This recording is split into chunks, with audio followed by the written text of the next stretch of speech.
ಯಾವುದೇ ಸಾಕ್ಷಿ ನಾಶ ಮಾಡಿ ಸರ್ಕಾರದ ಇತಿಹಾಸವೇ ಆಗಿ ಹೇಳುತ್ತೆ. ಗಣಪತಿ ಕೇಸಲ್ಲಿ ಎಷ್ಟು ದಿನ ಆದ್ಮೇಲೆ CBI ಕೊಟ್ರು, ಎಲ್ಲ ಸಾಕ್ಷಿ ನಾಶಿ ಮಾಡಿ ಕೊಟ್ರು. DK ರವಿ ಅವ್ರ ಕೇಸಲ್ಲಿ ಎಷ್ಟು ದಿವಸ ಆದ್ಮೇಲೆ ಕೊಟ್ರು, ಎಲ್ಲ ಸಾಕ್ಷಿ ನಾಶ ಮಾಡಿಕೊಟ್ರು. ಪರೇಶ್ ಮೇಸ್ತಿ ಅವ್ರ ಕೇಸಲ್ಲಿ ಯಾವಾಗ ಕೊಟ್ರು, ಎಲ್ಲ ಸಾಕ್ಷಿ ನಾಶ ಮಾಡಿಕೊಟ್ಟಿದ್ದು. ಈ ರೀತಿನಲ್ಲಿ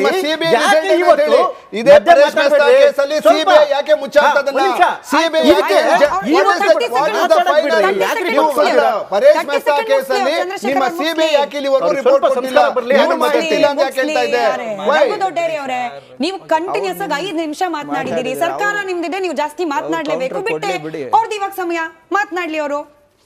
ಅದಾದ್ಮೇಲೆ ಸಾಕ್ಷಿ ನಾಶಕ್ಕೆ ಏನೇನ್ ಮಾಡ್ಬೇಕು ಅಂತೇಳಿ ಪ್ರೊಸೀಜರ್ ನಾನು ಹೇಳ್ತಾ ಇಲ್ಲ.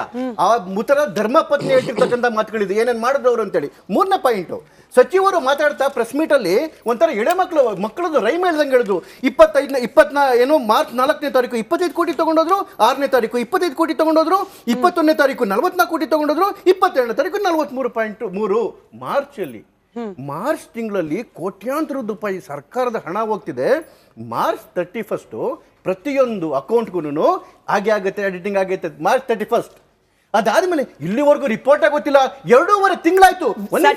ಸಚಿವರ ತಲೆದಂಡ ಯಾಕೆ? ಡೈರೆಕ್ಟ್ ತಲೆದಂಡ ಅಂದ್ರೆ 2 ಕಾರಣಕ್ಕೋಸ್ಕರ. ಒಂದು, ಯಾನು ಅದ್ರೊಳಗಡೆಗೆ ಸತ್ತಿರ್ತಕ್ಕಂಥ ವ್ಯಕ್ತಿಯೇ ಇವರ ಹೆಸರನ್ನ ಮೆನ್ಷನ್ ಮಾಡಿದರೆ. ಒಂದು, ಎರಡನೇದು ಮೊರಾಲಿಟಿಯಲ್ಲಿ, ನೈತಿಕತೆಯಲ್ಲಿ.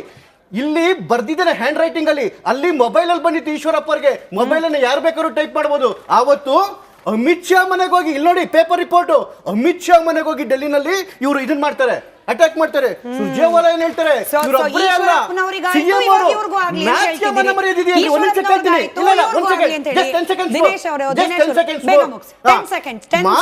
ಮಾರ್ಚ್ ಅಲ್ಲಿ 21ನೇ ತಾರೀಕು 100 ಕೋಟಿಗಳು ಟ್ರಾನ್ಸ್ಫರ್ ಆಗ್ತಾ ಇದೆ. 2.5 ತಿಂಗಳಾಯ್ತು. ಕತ್ತೆ ನಡಿ ಈಗ ಶುರು ಮಾಡೋಣ.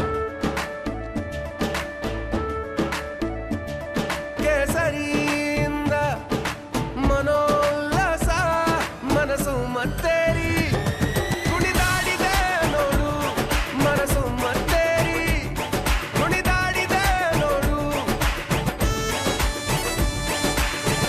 ಕ್ಷಣ ಕ್ಷಣವೂ ಆಚರಿಸಿ ಕೇಸರಿ ಹಬ್ಬ. ವಿಮಲ್ ಬಾಯಲ್ಲಿ ಹೇಳಿ ಕೇಸರಿ.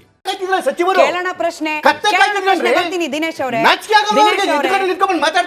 ಆಯ್ತು ಆವೇಶ ಇನ್ನು ಉಳಿಸ್ಕೊಳ್ಳಿ. ಇನ್ನು 3/4 ಗಂಟೆ ಸಮಯ ಇದೆ. ಚಂದ್ರಶೇಖರ್ ಅವರೇ, ದಿನೇಶ್ ಅವರೇ, ಹಣ ಹೋಯ್ತಂತೆ, ಒಂದಷ್ಟು ಹಣ ವಾಪಸ್ ಬಂತಂತೆ. ಹಣ ಹೋಯ್ತು, ಹಣ ಬಂತು, ಕತೆ ಮಧ್ಯೆ ಹೋಗಿರೋ ಪ್ರಾಣದ ಕತೆ ಏನು? ಇದಕ್ಕೆ ಉತ್ತರ ಕೊಡೋರು ಯಾರು?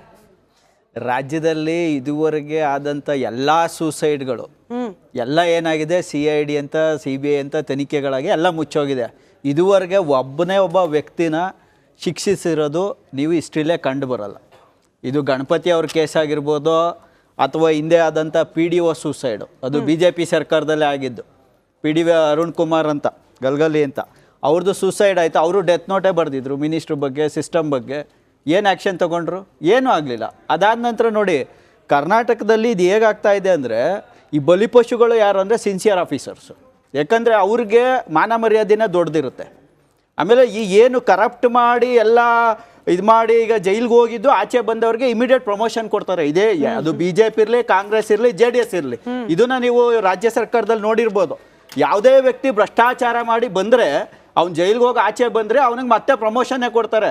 ಅದು ಯಡಿಯೂರಪ್ಪನ ಟೈಮಲ್ಲೂ ಆಗಿದೆ, ಸಿದ್ದರಾಮಯ್ಯ ಅವ್ರ ಟೈಮಲ್ಲೂ ಆಗಿದೆ, ನಮ್ಮ ಕುಮಾರಸ್ವಾಮಿ ಅವ್ರ ಟೈಮಲ್ಲೂ ಆಗಿದೆ. ಇದನ್ನು ನೀವು ಎಲ್ಲರೂ ನೋಡ್ಕೊ ಬರ್ತಾ ಇದ್ದೀವಿ.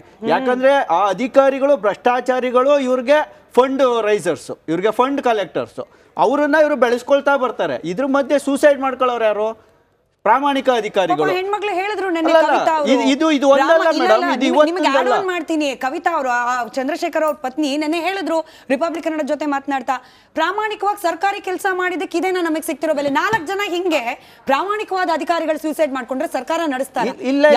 ಇದು ಕೇಳಿ, ಇದು ಇವತ್ತು ರಾಜ್ಯದಲ್ಲಿ ಏನಾಗ್ತಾ ಇದೆ ಅಂದ್ರೆ, ಎಲ್ಲ ಅಧಿಕಾರಿಗಳು ಇವತ್ತೇನು ಭ್ರಷ್ಟಾಚಾರ ಮಾಡ್ತಾರೆ ಅವರು ಮಾತ್ರ ಒಳ್ಳೆ ಸೀಟಲ್ಲಿ ಕೂತಿದ್ದಾರೆ. ಇನ್ನು ಉಳಿದಂತ ಅಧಿಕಾರಿಗಳೆಲ್ಲ ಕೆಳ ಹಂತದಲ್ಲಿದ್ದಾರೆ. ಮತ್ತೆ ಅವ್ರಗಳ ಮೇಲೆ ತುಂಬಾ ಪ್ರೆಷರ್ ಕ್ರಿಯೇಟ್ ಆಗ್ತಾ ಇದೆ ಇವತ್ತು. ಯಾಕಂದ್ರೆ ಅವರು ಕೆಲಸ ಮಾಡ್ಬೇಕಾ ಇಲ್ಲ ಭ್ರಷ್ಟಾಚಾರ ಮಾಡ್ಬೇಕಾ ಇಲ್ಲ ಭ್ರಷ್ಟಾಚಾರಕ್ಕೆ ಕುಮ್ಮಕ್ ಕೊಡ್ಬೇಕಾ, ಈ ಪರಿಸ್ಥಿತಿಲಿ ಅವರು ಅಂಡರ್ ಪ್ರೆಷರ್ ಕೆಲಸ ಮಾಡ್ತಾ ಇದ್ದಾರೆ. ಮತ್ತೆ ಇನ್ನೊಂದು ಹೇಳ್ಬಿಡ್ತೀನಿ, ಇವತ್ತು ಒಂದು 2,500 ಜನ PDOಗಳು ಫಸ್ಟ್ ಫೇಸ್ ಅಲ್ಲಿ ಅಪಾಯಿಂಟ್ ಆಗ್ತಾರೆ. ಅದರಲ್ಲಿ 250 ಜನ ಕೆಲಸನ ಕ್ವಿಟ್ ಮಾಡ್ತಾರೆ, ಸುಮಾರು 3-4 ಜನ ಸೂಸೈಡ್ ಮಾಡ್ಕೊತಾರೆ. ಇದು ಒಂದು ಸಿಂಪಲ್ ಎಕ್ಸಾಂಪಲ್. ಅದಕ್ಕೆ ಹೋದಂತ ಕೆಲ್ಸಕ್ಕೆ ಹೋದಂತವರೆಲ್ಲ ಏನಂದ್ರೆ ಒಳ್ಳೆ ಒಳ್ಳೆ BE.M.Tech ಮಾಡಿದವರೆಲ್ಲ ಹೋಗಿದ್ರು ಅಂತ ಕೆಲಸಗಳಿಗೆ. ಬೇರೆ ಸಂಸ್ಥೆಯಲ್ಲಿ ಕೆಲಸ ಮಾಡುವಾಗ PDOಗಳ ಮೇಲಿರೋ ಒತ್ತಡದ ಬಗ್ಗೆನೇ ಸುದೀರ್ಘವಾಗಿ ಕಾರ್ಯಕ್ರಮ ಮಾಡಿದ್ವಿ. ಅದನ್ನ ಜನ ನೆನಪಲ್ಲಿ ಇಟ್ಕೊಳ್ಳಿ ಅಂತ ಹೇಳಿ ನಾನು ಮತ್ತೊಮ್ಮೆ ಡಿಜಿಟಲ್ ಅಲ್ಲೆಲ್ಲ ಬದ್ರುದ್ದೀನ್ ಸರ್. FIR ಒಂದು ಲಾರ್ಜ್ ಆಗುತ್ತೆ ಸರ್. ಇವತ್ತು ನಿಗಮದ ಕಡೆಯಿಂದ ಎಷ್ಟು ಅದ್ಭುತವಾಗಿ ಬರೆದಿದ್ದಾರೆ ಅಂತಂದ್ರೆ ಇದರಲ್ಲಿ ಒಂದು ಸಾಲು ಬಹಳ ಆಶ್ಚರ್ಯ ಅನಿಸ್ತು. ಅಂದ್ರೆ ಸೊ ಅಂಡ್ ಸೊ ಡೇಟಲ್ಲಿ ಹಣ ಹೋಯ್ತು, ಹಣ ಬಂತು, ಇತ್ಯಾದಿ ಇತ್ಯಾದಿ ಇತ್ಯಾದಿ. ಈ ಚೆಕ್ಕು, RTGS, ಬ್ಯಾಂಕಿನ ದೃಢೀಕರಣ ಚೆಕ್ಕು ಇತ್ಯಾದಿ ಇತ್ಯಾದಿ, ಇದೆಲ್ಲದರ ಜವಾಬ್ದಾರಿಯನ್ನ ಕೊಟ್ಟಿದ್ದು ಯಾರಿಗೆ? ನಾವು ಈಗೇನು ಆತ್ಮಹತ್ಯೆ ಮಾಡ್ಕೊಂಡಿದ್ದಾರೆ ಚಂದ್ರಶೇಖರನ್ ಅವ್ರಿಗೆ ಕೊಟ್ಟಿದ್ವಿ. ಇದೇನು ಅವ್ಯವಹಾರ ಆಯ್ತಲ್ಲ, ಇದ್ರ ಬಗ್ಗೆ ಕೇಳೋಣ ಅಂತಂದ್ರೆ ಅವ್ರ ಪಾಪ ಆತ್ಮಹತ್ಯೆ ಮಾಡ್ಕೊಂಡ್ಬಿಟ್ಟಿದ್ದಾರೆ. ಏನ್ ಅರ್ಥ ಸರ್ ಇದಕ್ಕೆ? ಏನ್ ಅರ್ಥ ಇದಕ್ಕೆ ಅಂದ್ರೆ ಆಗಿರೋ ಘಟನೆಯನ್ನ ಸತ್ತ ವ್ಯಕ್ತಿಯ ತಲೆ ಮೇಲೆ ಕೂರಿಸೋ ಪ್ರಯತ್ನ FIR. ಈಗ ನೋಡಿ, ಒಂದಂತೂ ಪ್ರಾಮಾಣಿಕವಾಗಿ ಹೇಳ್ಬೋದು, ಆರೋಪ ಬಂದಿರೋದು ಸರ್ಕಾರದ ಒಬ್ಬ ಸಚಿವರ ಮೇಲೆ ಮತ್ತು ಇಲಾಖೆ ಮೇಲೆ. ಸಹಜವಾಗಿ ಆಡಳಿತಾರೂಢ ಯಾರು ಪಕ್ಷ ಇರ್ತಾರೆ ಅವರವರು ಪ್ರೊಟೆಕ್ಟ್ ಮಾಡ್ತಾರೆ ಅನ್ನೋದ್ರ ಯಾವುದೇ ಅನುಮಾನ ಇಲ್ಲ. ಅದು ಹಿಂದೇನೂ ಆಗಿದೆ, ಮುಂದೇನೂ ಆಗುತ್ತೆ. ಆದರೆ ಇಲ್ಲಿ ನಾವು ಗಂಭೀರವಾಗಿ ಏನು ಯೋಚನೆ ಮಾಡಬೇಕು ಅಂದರೆ, ನಮಗೆ ಮೇಲ್ನೋಟಕ್ಕೆ ಬಾಗಿ ಸರಳವಾಗಿ ಕಾಣುತ್ತೆ, ಇದು ದೊಡ್ಡ ಮಾಫಿಯಾ ಇದೆ. ನನಗಿರೋ ಮಾಹಿತಿ ಪ್ರಕಾರ ನೋಡಿ, ಆಡಿಟ್ ಮಾಡ್ತಿದ್ದಂಥ ಚಂದ್ರಶೇಖರ್ ಇವ್ರನ್ನ ಅಲರ್ಟ್ ಮಾಡಿದ್ದಾರೆ. ನೀವು ಹೀಗೆ ಮುಂದುವರೆದ್ರೆ ನಿಮ್ಮನ್ನು ಸಾಯಿಸ್ತೀವಿ ಅಂತ ಹೆದರಿಸ್ತಾರೆ ಅನ್ನೋ ಮಾತು ಕೂಡ ಅಧಿಕಾರಿ ಒಳ್ಳೆಗಳ ಚರ್ಚೆ. ಅದನ್ನು ಹೆದರ್ಕೊಂಡು ಆತ ಪ್ರಾಣ ಬಿಟ್ಟಿರ್ಬೋದು. ಯಾಕಂದರೆ ಈಗ ತನಿಖೆ ಆಗ್ತಿರೋದು, ನಾವೀಗ ಅದನ್ನು ಹೇಳೋ ಸರಿಯಲ್ಲ. ಆದರೆ ಇದೊಂದು ದೊಡ್ಡ ಮಾಫಿಯಾ ಹೇಗೆ ಅಂತ ಹೇಳ್ತೀನಿ ನೋಡಿ. ನೀವೇ ಬೇಕಾದ್ರೆ ತಿಳ್ಕೊಳ್ಳಿ, ಯಾರು ಸಣ್ಣ ವ್ಯವಹಾರ ಮಾಡೋರ ಹತ್ರ ಬ್ಯಾಂಕಲ್ಲಿ ಅಕೌಂಟ್ ಇದ್ದವನ ಹತ್ರ ಒಂದು 5 ಲಕ್ಷ 10 ಲಕ್ಷ ಒಂದು ಕಡೆ ಚೆಕ್ ಕೊಟ್ಟರೆ ಮ್ಯಾನೇಜರ್ ನೇರವಾಗಿ ಕೇಳ್ತಾನೆ whether you have signed or sent ಇಲ್ವಾ ಅಂತ ಅನ್ನೋದು ಒಂದು ಚೆಕಿಂಗ್ ನಡೀತೆ. ಕೋಟ್ಯಾಂತರ ರೂಪಾಯಿ ಈ ಥರ ಟ್ರಾನ್ಸ್ಫರ್ ಆಗುವಾಗ ಇಲಾಖೆ ಮುಖ್ಯಸ್ಥನ ಹತ್ರ ಕೇಳದೆ, ಅಂದರೆ ದೊಡ್ಡ 100 ಕೋಟಿ ಇಟ್ಟಂಥ ಬ್ಯಾಂಕ್ ಮ್ಯಾನೇಜರ್ ಮತ್ತು ಇಲಾಖೆ ಮುಖ್ಯಸ್ಥರ ನಡುವೆ ನಿರಂತರವಾದ ಸಂಪರ್ಕ ಇರುತ್ತೆ. ಅವ್ರ ಹತ್ರ ಕೇಳಲ್ವೇ? ಈಗ ನೋಡಿ, ಹಣ ವರ್ಗಾವಣೆ ಆಗಿದೆ, ನನ್ನ ನಕಲಿ ಸಹಿ ಅಂತ ಹೇಳ್ತಾರಂತ MD, ಅವರಿಗೆ ಅಮಾನತಾಗಿರುವಂಥ ವ್ಯಕ್ತಿ. ಹಾಗಾದ್ರೆ ಇವರ ಅನುಮತಿ ಇಲ್ಲದೆ ಇವ್ರು ಯಾರೋ ಹಾಕಿರೋ ಚೆಕ್ ಅನ್ನ ಇಮಿಡಿಯೇಟ್ ಆಗಿ ಮ್ಯಾನೇಜರ್ ಟ್ರಾನ್ಸ್ಫರ್ ಮಾಡ್ತಾರಾ? ದೂರ್ ಕೊಟ್ಟಿರೋದು ಹಂಗೇನೆ, ಬ್ಯಾಂಕ್ನವರೇ ಸೇರ್ಬಿಟ್ಟು ಅವ್ಯವಹಾರ ಮಾಡ್ಬಿಟ್ಟಿದ್ದಾರೆ, ನಂದು ನಕಲಿ ಹೆಸರು ಬರೆದುಬಿಟ್ಟಿದ್ದಾರೆ. ಸ್ಮಿತಾ, ಈಗ ಏನಾಗಿದೆ ಅಂದ್ರೆ ಈ ಸುಲಭವಾಗಿ ಈಗ ನೋಡಿ, ನೀವು ಮಂತ್ರಿ ಹತ್ರ ಬರ್ತಿರಲ್ಲ, ಈಗ ಮಂತ್ರಿ ಹೇಗೆ ಸೇಫ್ ಆಗ್ತಾರೆ ಅಂತ ನಾನು ಹೇಳ್ತೀನಿ. ಅಧಿಕಾರಿನೇ ತಾನು ನಂದಲ್ಲ ಸಹಿ, ಅದು ಯಾರೋ ಫೋರ್ಜರಿ ಮಾಡಿದ್ದಾರೆ ಅದಕ್ಕಾಗಿ ವರ್ಗಾವಣೆ ಆಗಿದೆ ಅಂತ ಹೇಳಿದ್ಮೇಲೆ ಮಂತ್ರಿ ಪ್ರಶ್ನೆನೇ ಬರೋದಿಲ್ಲ. ಈಗ ನಾನು ಮೂಲ ಹೇಳೋದು ಒಬ್ಬ ಕಾಮನ್ ಸೆನ್ಸ್. ನಾವು ತನಿಖೆಗೆ ಮಧ್ಯಮ ಬರುವಂಥದ್ದಲ್ಲ.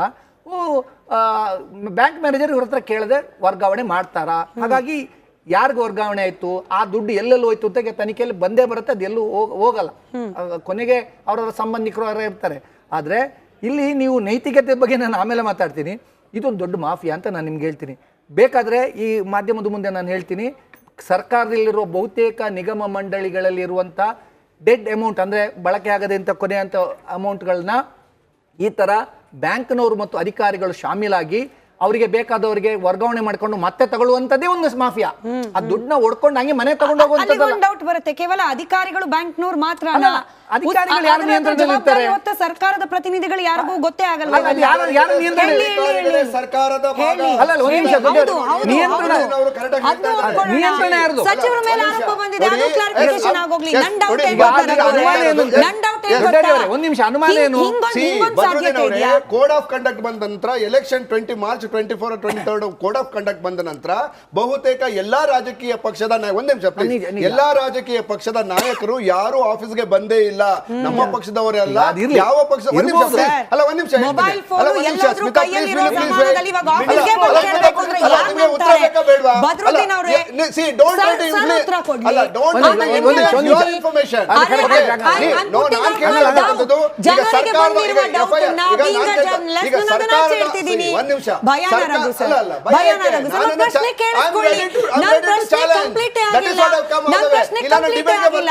ಪ್ರಶ್ನೆನೇ ಕೇಳಿಸ್ಕೊಂಡಿಲ್ಲ ನೀವು. ದೇಶದ ಅತಿ ದೊಡ್ಡ ನೆಟ್ವರ್ಕ್ ನಿಂದ ಮೆಗಾ ಕವರೇಜ್.